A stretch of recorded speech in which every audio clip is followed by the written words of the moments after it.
Okay. All right, I'm just going to use this. Hi, good evening, everyone. Welcome to perhaps the last event of the day. You have demonstrated resilience by all means by staying to the end, and we are extremely proud of you. Now, let me start by saying this conversation this evening is going to be the beginning of a long conversation. So we're not going to get to the end of it. We're going to take part of it virtual. But what we want to do is just to start a conversation that perhaps most of you may have been part of at different side events or in the course of your work, and that is on adaptation finance, particularly in the African context. So the key word here is scaling up adaptation finance in Africa, and we're looking at what we call GLOCAL. So global to local, as well as local to global. So we kind of, well, we didn't coin it. We're just looking at GLOCAL, and that is exploring the multiple layers of connection from global financial architectures, flowing down to through projects, through country, getting down to the ground, to local entities.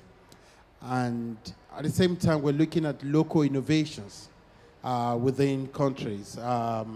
At community level in mobilizing resources for adaptation, but also in scaling adaptation projects, even within the local context. And so we want to explain a few, or we want to share a few ideas and best practices, and then to see how to learn from that.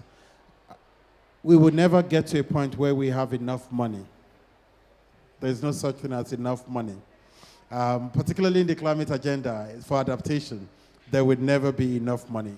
But then the question is, how do we use the available capital in making those adaptation decisions at the local level, and how do those decisions translate into in building and increasing our adaptive capacity? My name is Olufunso Shomarin. I work with the African Development Bank, and I'm the regional principal officer in charge of climate change and green growth, covering East Africa. And I'm not going to be alone all by myself here. If I had my way, we would all be doing this together, but at some point we're going to do that. But I want to invite some of my colleagues, panelists, who are going to be part of this conversation. So the event today is an ongoing and evolving partnership, but obviously there are some organizations that are helping us with that. From the African Development Bank to the Islamic Development Bank, from the International Institute for Sustainable Development to International Development Research Council or Center of the Canadian Government, IDRC, and the African Research and Impact Network, ARIN. So all of them are going to be represented, and we're going to be sharing experiences. Please, I want to encourage you to keep 3 keywords in mind as we have today's conversation. And the first one is ideas, or let me just use the word innovation. And I don't want to say innovation for the sake of it. I want you to look at innovation, not necessarily doing something that's never been done before, but it may be in applying the normal thing in a different way to achieve a good result. The second is scale. And scale is relative, from global to local, but also scale can also be any step that is additional to the result. And probably the third one is urgency. We need to do things quickly, we need to do them timely, and we don't have a lot of time. So, if you're a panelist, could you please join me here, right here? Okay, Deborah. And please. I'm getting to meet some of you for the first time today. And I do know that one of us is connected online. Could you please confirm? Oh, he's connected. Good. All right. So I'm going to request that we're going to do this together. So some other panelists are going to join us. And we're going to do this together. I'm going to have the first round of questions to you all and to give some responses. Then we'll just go around the room and make it as conversational as possible.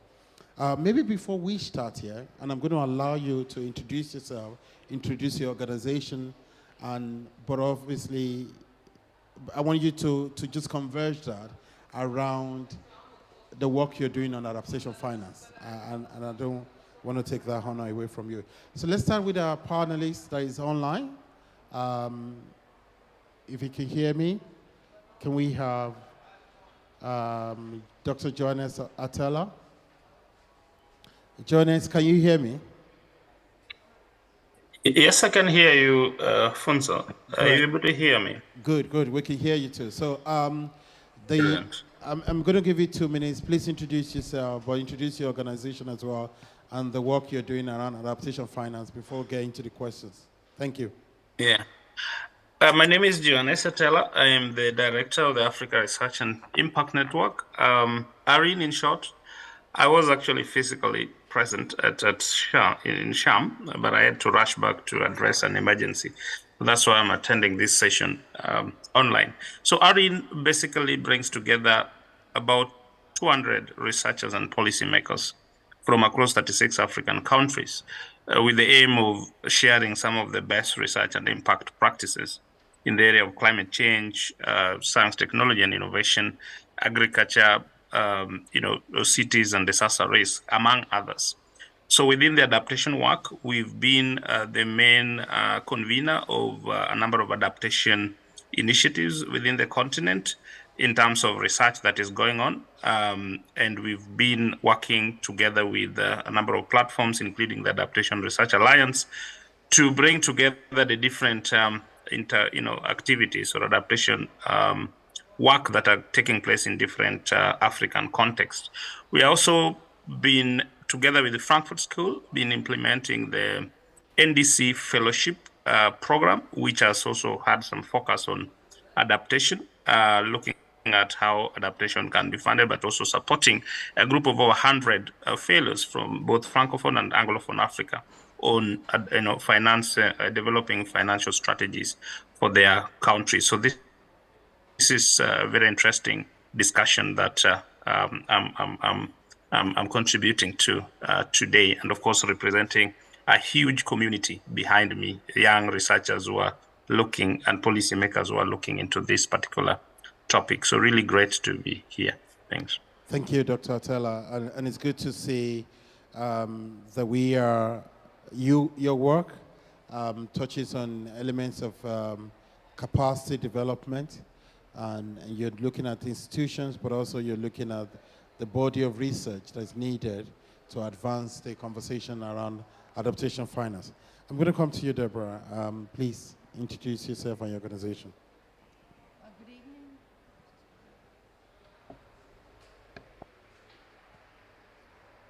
Can you hear me? I have to share the microphone. Can you hear me now? Oh, there we go. Okay. Good evening, and thank you for coming this evening. Thanks to the organizers for all the work you've put into bringing this together. I'm Deborah Murphy. I'm a senior associate with the International Institute for Sustainable Development, and also IISD is the secretariat for the NAP, for the National Adaptation Plan Global Network. So in regard to our work on adaptation finance, we've been engaged in looking at climate finance flows with the support of IDRC.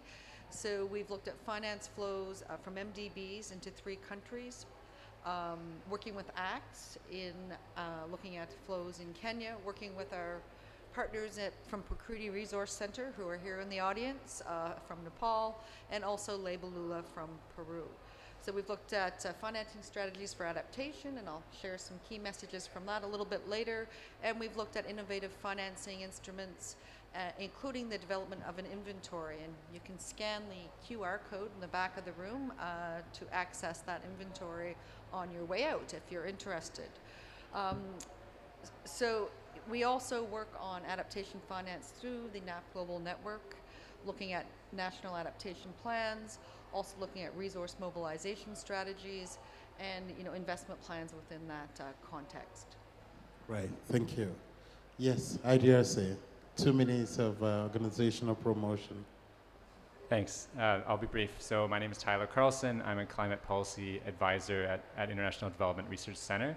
For those who know us, we are a funder of innovation and research in the Global South, and we are a Crown Corporation, a part of the federal government of Canada. And we've been working in the space of funding research to mobilize climate finance for adaptation for the past 8 years.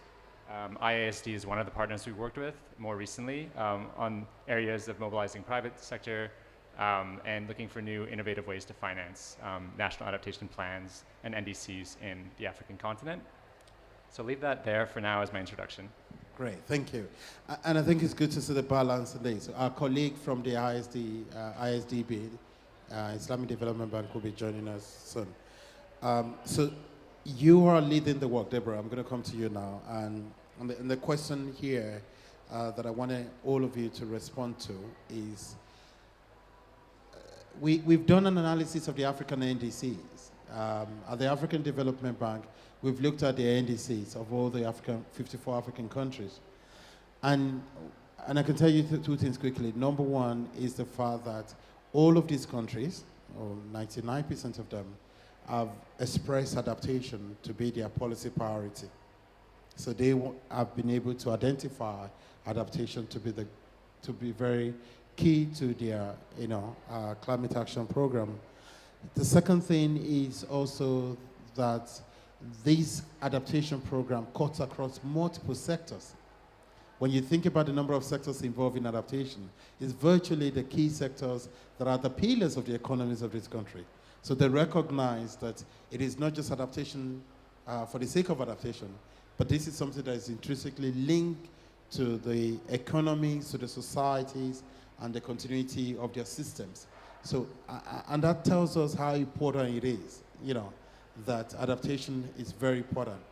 Unfortunately, and I want to pause as I say that, when we think about where the flows, the financial flows are going through, it's largely mitigation.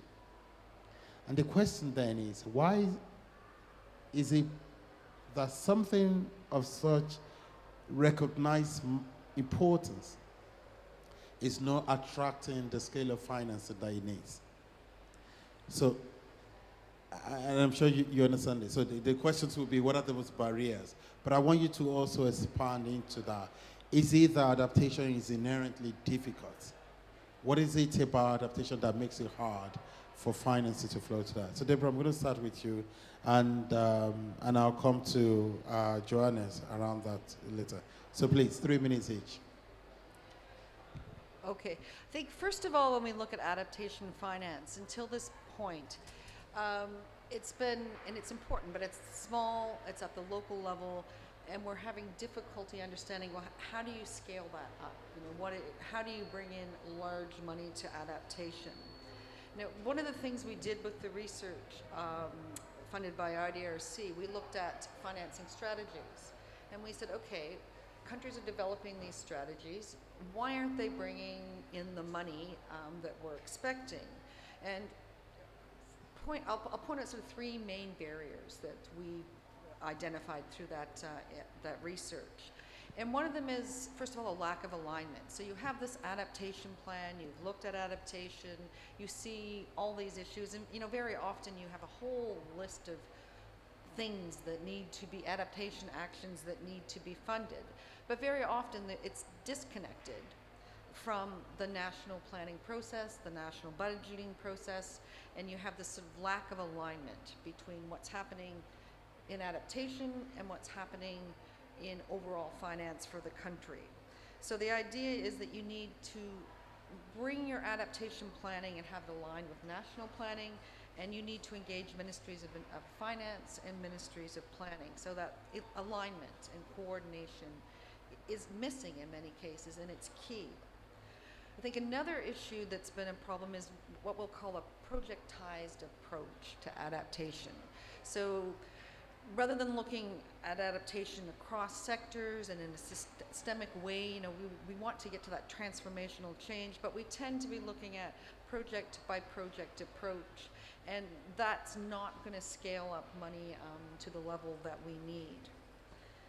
And the third barrier I'm going to mention is the lack of a strategic approach. So I'm sure you've seen NAPS, and it's like this wish list. So there's all kinds of things that need to be funded, but we're not strategic about how we look at how we are going to fund them. So we've got different funding streams, and we need to step back and say, okay, if we're going to, how are we going to fund this? And we need to look at how do you use public finance. So we've got some grant funds, some concessional funds, and they're critical for meeting your most vulnerable communities, your most vulnerable people. So how do you strategically use grant finance? And then how do you use that to scale up domestic finance?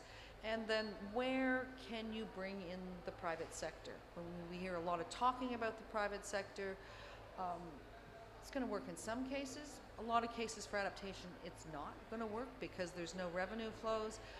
But I think the big barrier we have right now is that we don't look at it strategically. So we don't consider how to use and combine these different sources of finance. For example, AFDB, how do we use that concessional finance to, to scale up other types of finance for adaptation?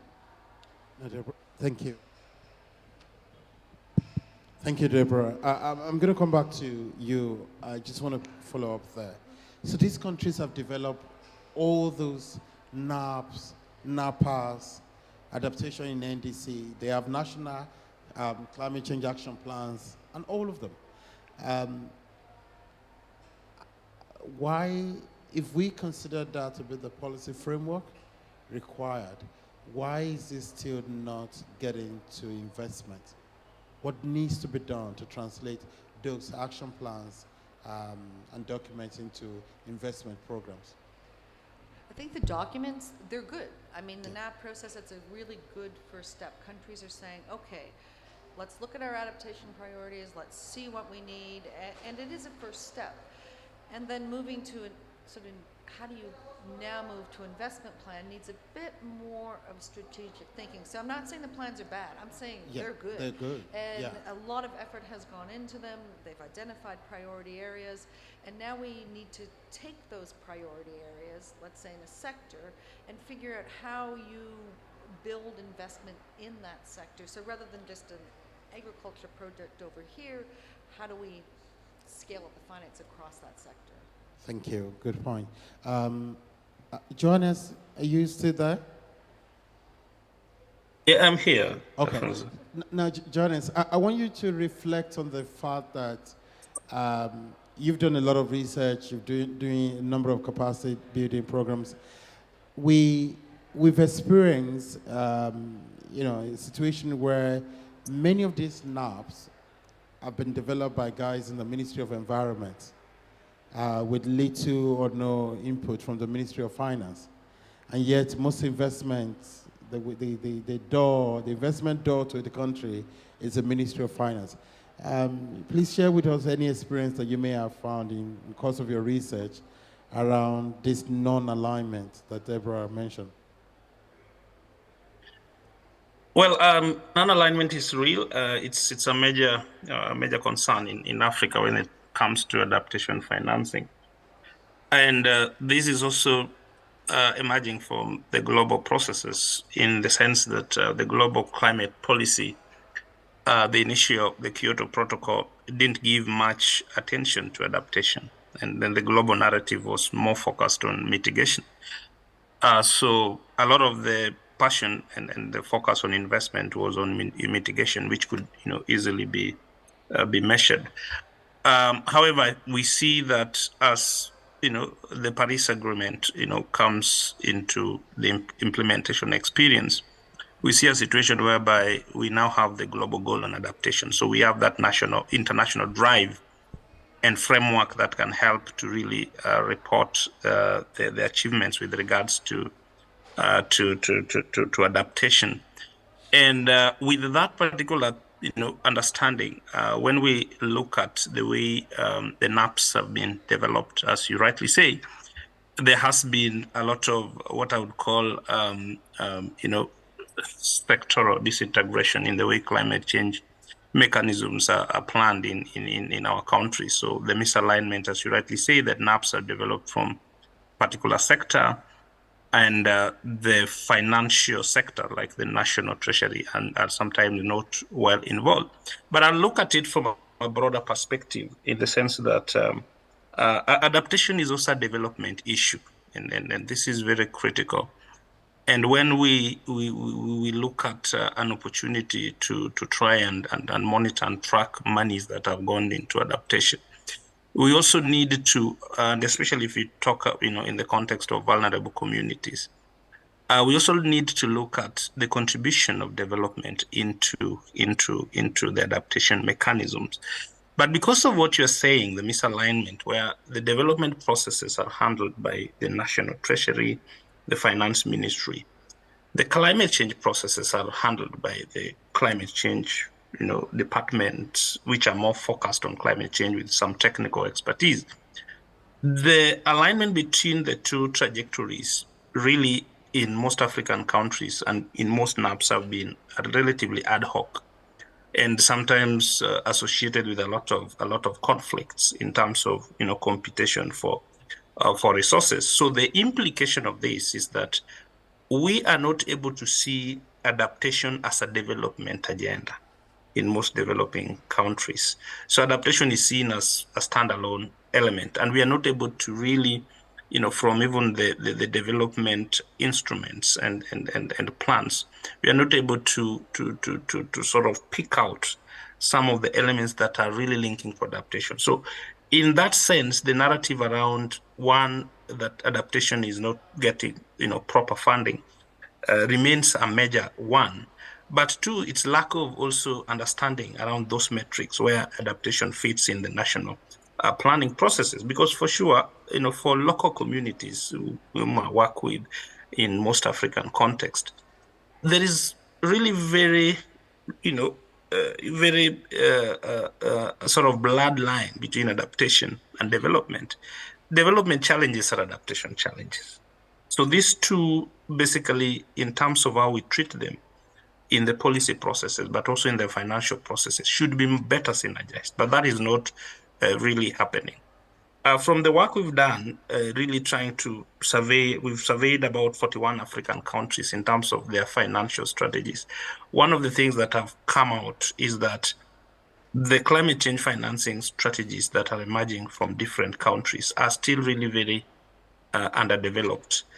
And again, these strategies are developed from a very kind of sector specific perspective. The integration in terms of looking climate change as a more integrated issue that brings together other developmental issues remain limited. And in that case, it becomes very difficult to also integrate some of the emerging innovative financial instruments to be able to support adaptation. Because then if you look at adaptation in isolation, it becomes very complex. It's a social issue, it's context specific, it is complex, and there are a lot of matrices that perhaps might not meet the market standards or some of the expectations of some of these instruments. So some of these issues, are actually emerging from the misalignment that we are talking about. But there is an opportunity really to begin thinking about adaptation and development as issues which, basically need to be addressed concurrently. And I think from the FDB, this is one thing that the multilateral development banks like the FDB have been trying to do very well in terms of mainstreaming climate change in development projects, seeing climate change as a developmental issue rather than a standalone issue which basically is disconnected from the challenges, the development challenges that we face. Thank you. Thank you very much. Very good point. And we are very glad to have our colleagues, Dr. Ndiaye Dauda from Islamic Development Bank. And I definitely will come to you later after the panelists from IDRC on the same question. And I want you to reflect on adaptation and development within the context of MDBs. So some people believe that adaptation is just climate-informed development. What does that mean for us in our funding? But please, come back to you. These barriers we're talking about, what is the implication of that for the funding gaps we're seeing for adaptation? Thank you. Just want to make sure this is on. So there's a few points I want to make, and I'll start with the challenge of data and the ability to track existing finance for adaptation. And there's a few different elements there, but basically we need to be better identifying where investment is flowing where gaps exist, and also to scope what is inclusive of adaptation, because sometimes we lack having a clear definition of what would be included within that scope in the context of African countries.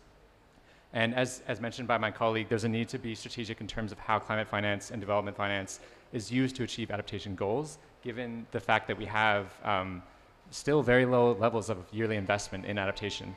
And the more information we have on financial flows, the more countries can leverage this to engage more effectively with multilateral development banks and other partners. Another point I wanted to make, and this is a bit more anecdotal from conversations I've had at COP27, is I've heard that there's a need for more mid-range finance to scale up smaller adaptation projects. So there's a lot of microfinance available in the adaptation space, but when you get to the range of, let's say, 1 million to 5 million USD, you find a bit of a drop-off, and that is the area where a lot of SMEs, a lot of entrepreneurs are able to move from smaller finance to beginning to scale up projects. And so that's, basically you have kind of silos where you may have $5 to $20 million project ranges, and then on the lower end you have ones that are sub $1 million. And there's a gap here that I've heard from a lot of delegates at COP27 around creating more opportunities in that space. And another thing I want to highlight is it's actually derived from research from one of my colleagues, Bim Akadari, who I'm here in his place from IDRC. And he looked at case studies of SMEs, multinational corporations, B corporations, and impact investors.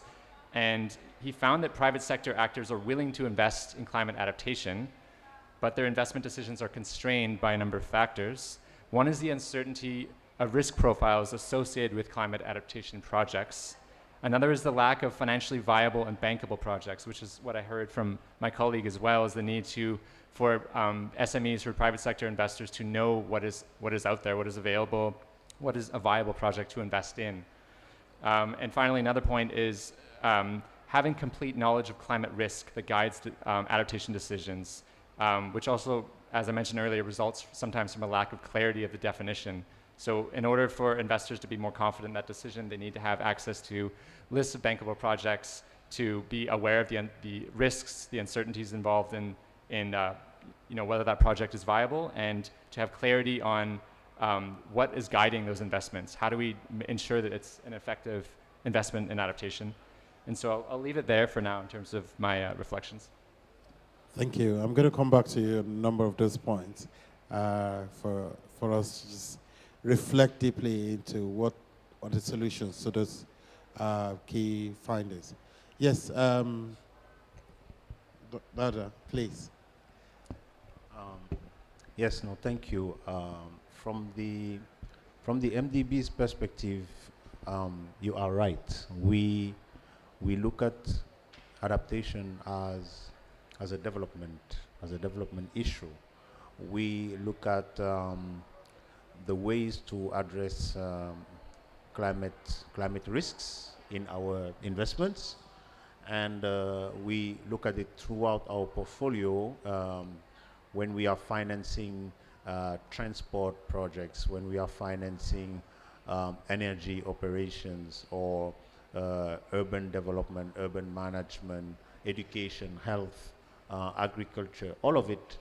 We really look at the ways to make those investments resilient. When it comes to agriculture, climate smart agriculture is promoted. So this is the angle under which we are looking at adaptation. We happen to have just updated the way we are looking at adaptation finance as MDBs.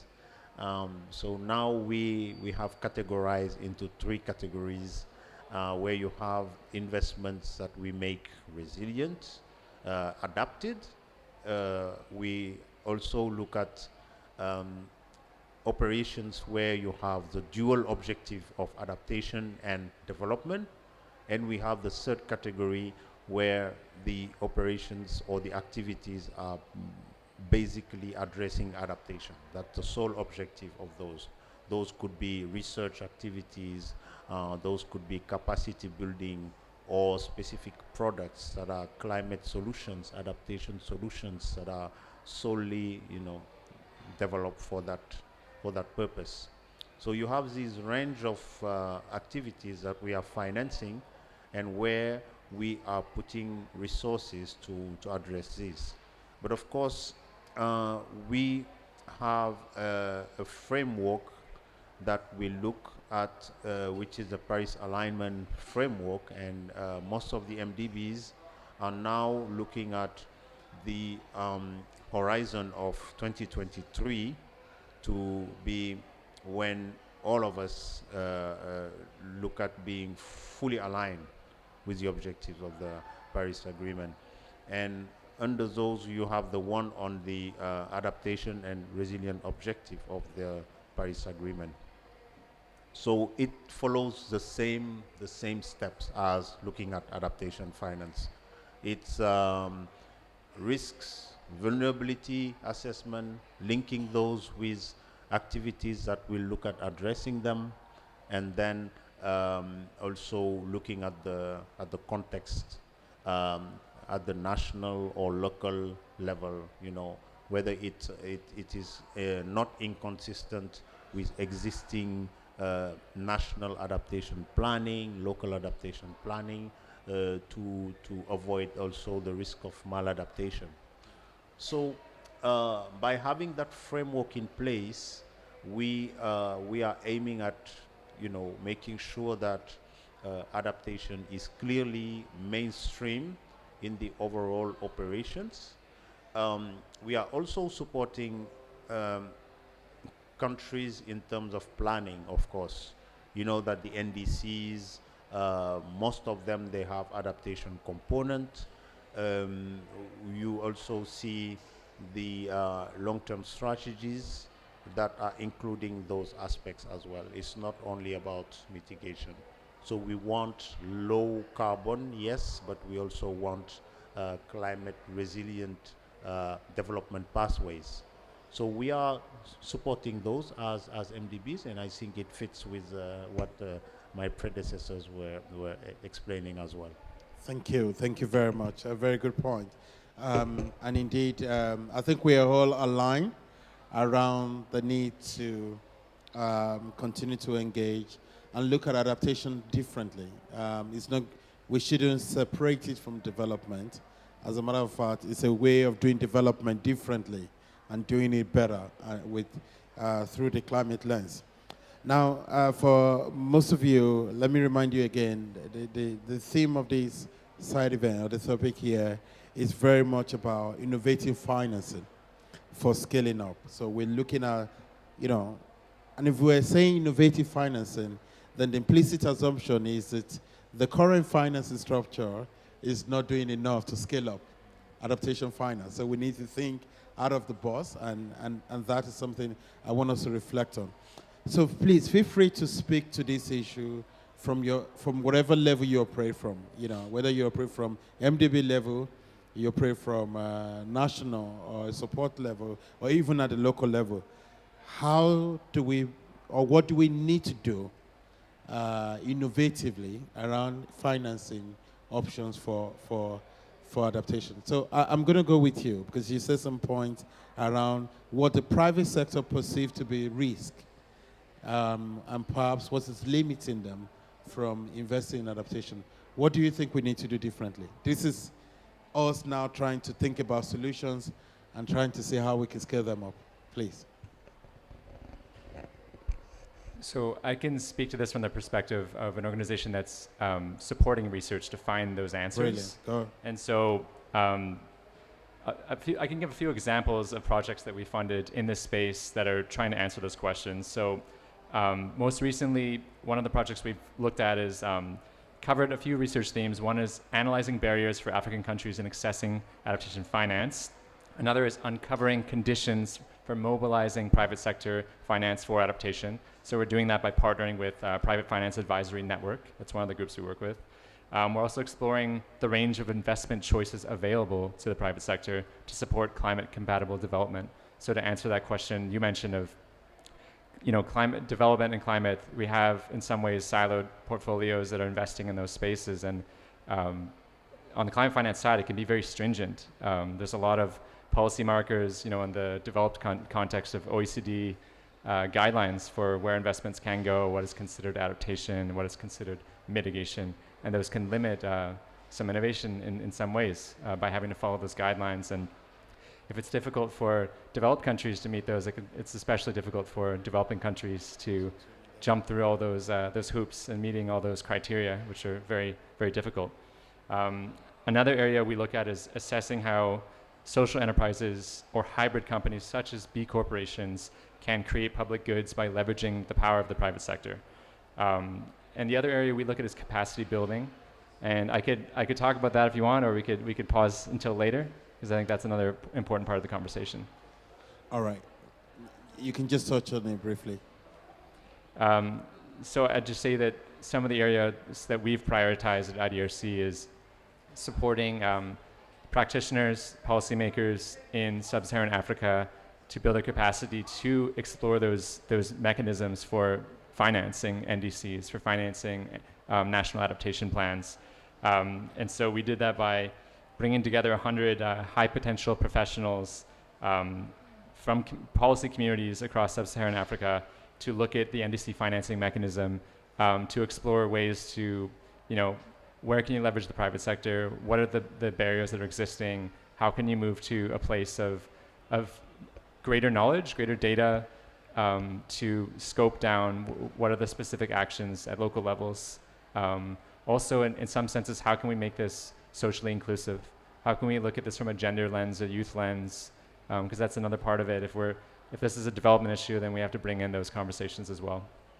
Right. Thank you. Deborah, do you have some thoughts on that? Thank you. We've done some research looking at how you scale up private sector investment, like innovative mechanisms within the adaptation space. And we've come up with some interesting lessons in that regard. One thing, for example, is, what might be innovative in one country may not be so innovative in another, and so there could be good learning across countries, and we need to facilitate that learning a bit better. We've also learned, we looked at a whole range of financing mechanisms and instruments, and in regard to adaptation in the African continent, very few of them are in use. But I know there's really innovative stuff taking place in the ADB with the adaptation benefit mechanism. But in general, with these sort of innovative mechanisms, they're not yet working within the African continent. So there's space there for learning, for experimenting, trying to figure out how to make it work for adaptation. We've got some examples for renewable energy, but we haven't got I'm talking about bringing in the private sector, but I'll speak to one that actually did work. But what we found in the research is what works is not necessarily taking this mechanism or that instrument, but combining them and blending them. And so you might combine some technical assistance with a guarantee, with some, to bring in private sector investment. And, for example, I was engaged in the STARK project in Kenya, and we took donor money from the UK, used it as a guarantee with microfinance institutes, who then set up loan programs with aggregators and small-scale farmers. And why it actually worked was that it was across the value chain. So we had East African breweries who was going to agreed to purchase the sorghum before we set up the program. So we had this program that actually did work. So we had technical assistance because we had to teach the farmers and the aggregators about adaptation and what you needed to do. So then we had the guarantee from the development partner, and then that brought, and we also had inputs from the aggregators who agreed to make these investments themselves that scaled up. And I think there was a really interesting technology component too. In Kenya, you have the M-Pesa, right? Yeah. So the payments went from EABL to the aggregator, who paid the microfinance institute and then paid the farmer. And it actually worked. The default rate was very low in the sorghum value chain. We had a little more challenges in the dairy and the indigenous chicken, but it could work. So that's just an example of where you can blend finance, different strains, different types of finance, and make it work right down to the local level. And that's, that's what we're trying to do, right? Right. And we can blend different instruments, and that are fit, instruments that are fit for purpose in the country. Yes. Because like you said, what may work in one country may not necessarily work in another one. So it's important to understand those local contexts and what are those market conditions that are, in that country that may help this instrument and the blending to work together. Johannes, I'm going to come back to you. And I know that you were part of this project that was looking into mobilizing MDB finance for adaptation. Johannes? Yes, sponsor. Yes, please. And I like the approach. Can we, if you've got some very practical success stories on the innovative financing for adaptation, please share them. Two things. Number one, innovative financing for adaptation in most of the African countries, such as Kenya, where we've done some work on the same.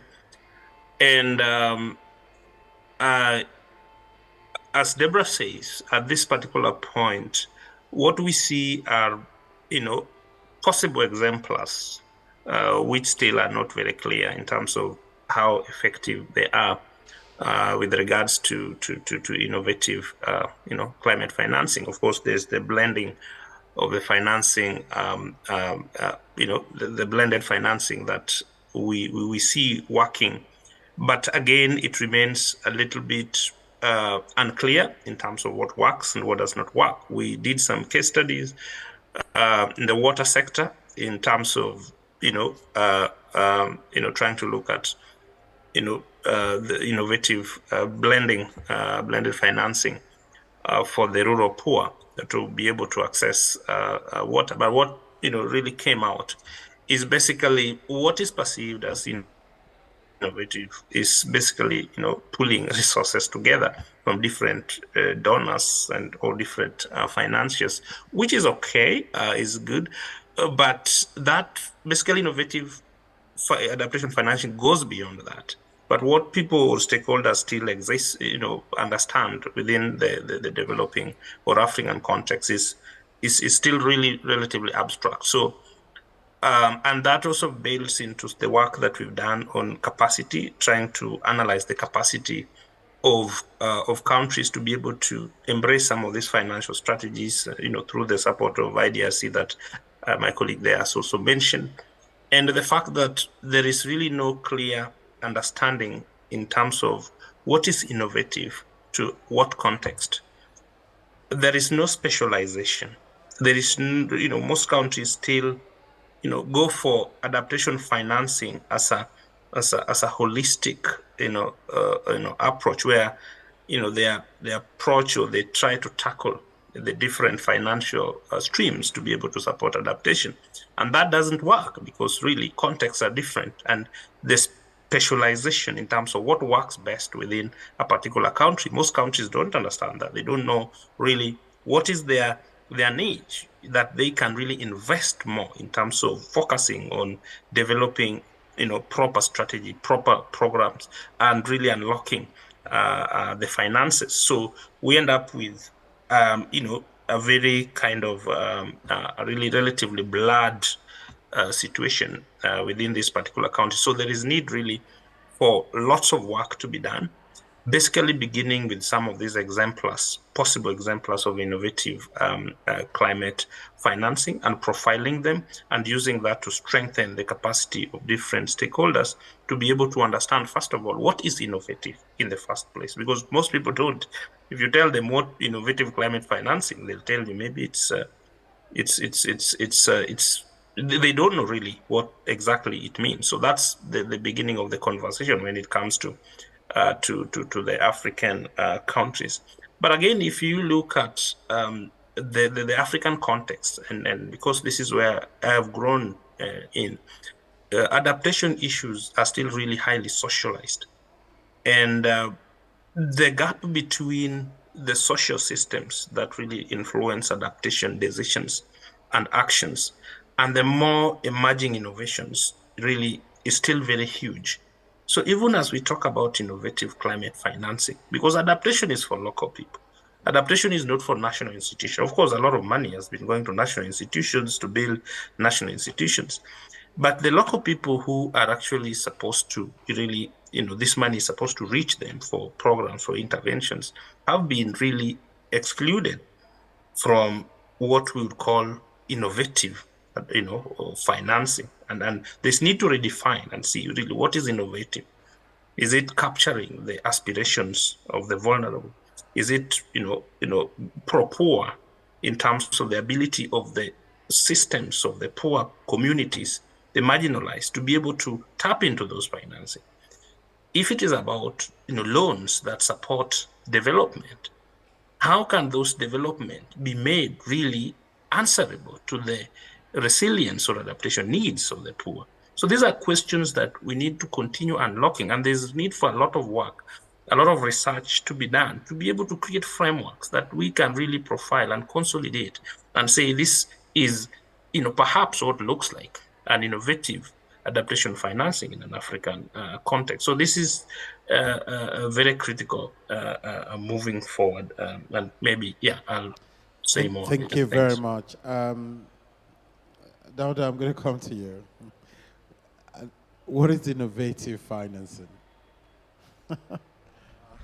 I mean, through the lens of an MDB. That's a good question. I think we mentioned here the blended finance and all of that. We can mention as well looking at looking at the source of financing, the source of capital for the MDBs to be able to finance projects. You see the resilience bonds that are being developed, or climate bonds that have a potential as well, because behind that you will have to develop projects that would fit for those bonds. In Islamic finance, we have the equivalent of bond is sukuk. I think the aspect of blending finance and all of that is very important, but it's very context specific, like we said, meaning that you really really need to know your the adaptation issue that you're trying to address. Having a good mapping of the risks, having a good local planning on adaptation, and after that, looking at the right actors, the right system to put in place to address it, and that's where you have these multiple level of actors, private sector, the insurance companies, the commercial banks, the public support coming in. So when we talk about innovative ways of doing finance, it has to include that aspect that comes before it to really have a good mapping of the risks, to be able to really identify your challenges before coming up with an innovative solution. I would just mention maybe as well social financing. Social financing, which could come as charity, philanthropy, all of those. But at the same time, when we want to identify those activities coming from foundations, from philanthropy, to identify them as adaptation, still you need to have that link, link to the risks, and being clear that it is helping to address those risks. One activity can be normal development. The same activity can be adaptation depending on the context. So the way the way you do it is very important. But the instruments, I agree, there are many that that you can tap on, but having a clear idea of the context will be key as well. Very good point. Thank you very much. And indeed, I think if I may share our experience from AFDB, as we speak today, 98% of all adaptation finance in Africa are from the public sector. And they are, and 99% of that finance is through two instruments, concessional loans and grants. Even technical assistance in the form of a grant as well. And so when it comes to the options out there that are possible, there are a number of things we have not yet explored for adaptation in Africa. And I think what Atela said about the fact that, you know, some things are still relatively new. Now, the other side of the conversation is mitigation investment in Africa. We have tested 11 different instruments for different type of projects. You know, all types of debt, mezzanine debt, senior debt, you know, those kind of innovations, and they've worked on the ground. So we need to begin to think about an opportunity where we can expand the instrument into equities, guarantees, risk-sharing mechanisms, and be able to test and see how that can happen. But more importantly as well, we need to see how this works on the local level. What is it that, you know, communities, individuals, households can get, can definitely use, given their local context. Now, we've got 10 minutes to the end of this session, and we want to hear from you, and for some of our online participants as well. It doesn't have to be a question, it can be a contribution. Please, your name and your thoughts in 30 seconds. I'll be very brief. This is Praveen from Prakriti Resource Center, Nepal. We are one of the partner organizations on the MDB initiatives that IDRC and ISD has supported. On the questions of adaptations and development, I think is one of the difficult questions to answer.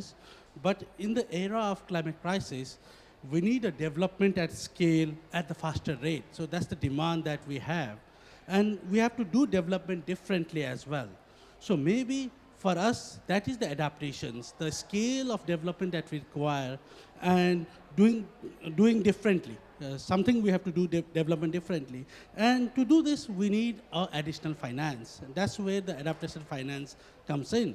So maybe at the action level, adaptation and development looks similar, but at the financing level, these are two different streams of finance. So that's one point that I like to highlight, because for the scale of development, we need additional finance. Unfortunately, in the race between development and climate change is winning that race. So on the second point on MDBs, I'll be very brief on this. We do have a similar stories in Asia, non-alignments, lack of investment that is required, and innovation is lacking. But what MDBs has done good over the past years is that they are increasing their capacity on climate risk screening. Especially the Asian Development Bank has developed lots of tools for climate risk screening, and even the World Bank is chipping in on that aspect. And on the banking projects, for bankable adaptation projects, we found that most of the projects were for the concessional lending. So that's the instrument that the ADB and the World Bank has used. So I think it's up to the bank and the economists in the bank to look after the innovative financing instruments to come up to make an adaptation project bankable. So those were my remarks. Thank you. Thank you. Thank you very much. Very good question. Dauda, I like what he said. He said something in my interpretation, and it sounds like maybe the innovation that we need to do for adaptation is to scale up development finance following the mainstreaming of climate change, as opposed, you know, looking for separate money for adaptation. Maybe we need to do more for development finance. And I thought that was a very good point. Yes. Hi, my name is Sylvia Muir from Nation Media Group, Kenya. I thank Deborah for mentioning M-Pesa, and that's like what works for us in Kenya. And I think one thing, I don't want to put the government aside, especially when we're talking about public sector, but I think that if we are going to mainstream it from private sector, it should come to a point where we're being told that the government should work on the investment plans so that they can receive the payments. But that won't be possible as much because the government would want it to go through them. So is there a way to actually streamline the finances to go not through the government, but straight to the local people through M-Pesa or those other avenues that we have? I am not going to attempt to answer that question. But thank you, brilliant question. So in the interest of time, and I really want to keep this, so we've got 5 minutes. I'm going to give each one of you 1 minute each. And please feel free to choose the question that you want. But I want you to talk about development, finance, and climate adaptation. So let me start with our online participant, panelist. Johannes, 1 minute. And also your closing remarks. Together, 1 minute. Indeed. Thank you, Funzo. Really good points and good questions. I'll choose Sylvia's question about the possibility of getting money direct to communities, through innovative means. So that also brings an aspect about innovative processes of disbursing or sort of devolving finance and funding to for adaptation to the local communities. That's a great idea, and I would basically say, yeah, there is an opportunity, and one of the things that we could work on, and most developing countries are working on, is to strengthen the local systems, to be able to manage adaptation financing. Currently, most local systems remain traditional. And these traditional systems cannot effectively and equitably distribute adaptation financing in a way that is expected. So some of these innovations are very key, but the government still remains very important for the purposes of legitimacy, for the purposes of ensuring that there is accountability in the whole process. What we need to work on is clear multi-level structures through which money can devolve from the national government, so that we avoid spending 80% of adaptation funds in conferences and workshops, and do it the other way around, take 80% to the communities through innovative disbursement processes, and 20 and 10% can remain in the national level to build the national institutions. But yeah, thanks. Thank you very much. So the innovation may actually be not in the raising of the capital, but in the distribution and utilization of the capital.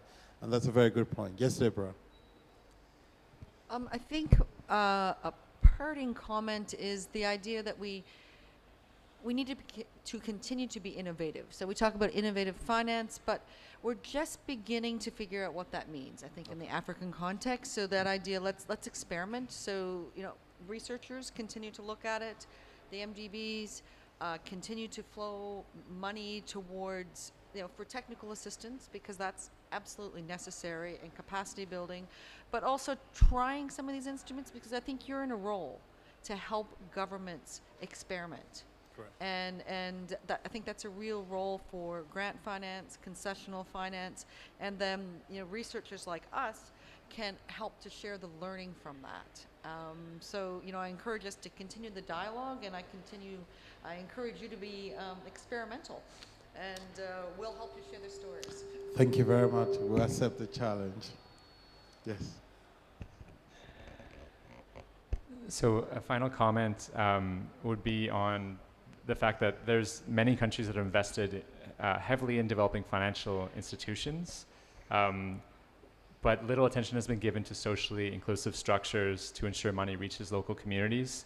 When we talk about innovation, it can be the case that it's It's about finding new areas that there aren't adaptation efforts, where there aren't mitigation efforts. There's a lot of focus on agriculture, there's less on fisheries and reducing emissions from the fisheries sector and in coastal African communities. But to get back to the point of inclusiveness, that can be innovative in some ways, is integrating a stronger gender and youth lens, investment lens into climate finance mechanisms. We think it's a critical part to facilitate access for those who are most impacted by climate change. And that private finance can support locally led adaptation, and there's a need to involve SMEs in that process, to involve entrepreneurs. And the point about devolution that was mentioned on funding is a very important one as well, and hopefully can be discussed more at future sessions. Great, thank you. Yeah, no, thank you. Yes, no, I agree with all the points made on scaling up MDB finance. If it's already mainstream, so you would already have scaled up, adaptation finance. I fully agree. One thing we don't look at enough is also the domestic financing, financing from the government, financing from even households, on adaptation. You have big government projects coming from national budgets, and that are not necessarily labeled as adaptation, and they are clearly covering, adaptation. So when countries are going in, the global conferences, looking at grants, that amount that is coming from the climate funds is extremely tiny compared with what is being invested by governments and by households, especially if you look at the small islands where they have flood issues or coastal erosion issues. They do not wait, the climate funds to support them. They have their own systems, microfinance. They have insurance companies. Sometimes they have commercial banks. They have remittances supporting them in addressing these issues. So all of these existing mechanisms, they are here. But now, how to account for all of that? It takes time, but especially the domestic finance, it would be worth looking at it and assessing how much governments are already putting in this. Thanks. Thank you very much. I really do agree. I'm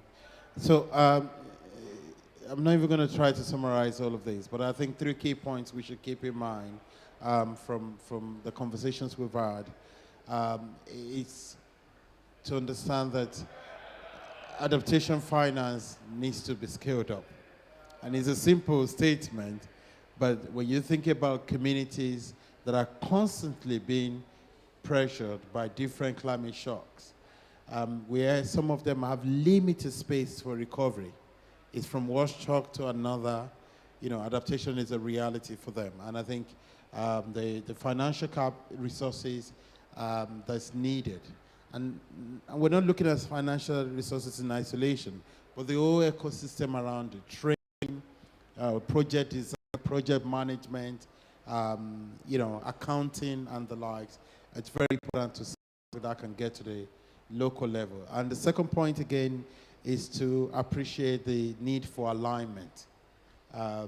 Even within a country, operations on the ground must, align with some of the policy structures and the policy incentives that are in place for that to be scaled up. And I think it's very important. And the last point again is whatever we call innovative it's like flying while you're still building a plane. Okay, and we're going to need to continue to learn by doing. We're not there yet, but obviously we cannot be where we used to be. So those are some of the lessons that we've learned, and we hope that we can take them forward. I'd like to end by saying this is the beginning of a long conversation. I think we would like to see this become a community of practice, where we constantly, continue to share ideas and best practices, success stories together, and see how we can use our institutions and the work we're doing on the ground to scale this work and probably elevate this conversation further. So thank you to those of you who are extremely resilient, staying to the very end, and for your contribution as well. Thank you very much. Have a lovely evening. Please join me again to appreciate this great panel. So Johannes, I ask you to put on your video. We want to take a group photo, and we would like to have you as a background. The video is on. Oh, good. So just pose for a photograph.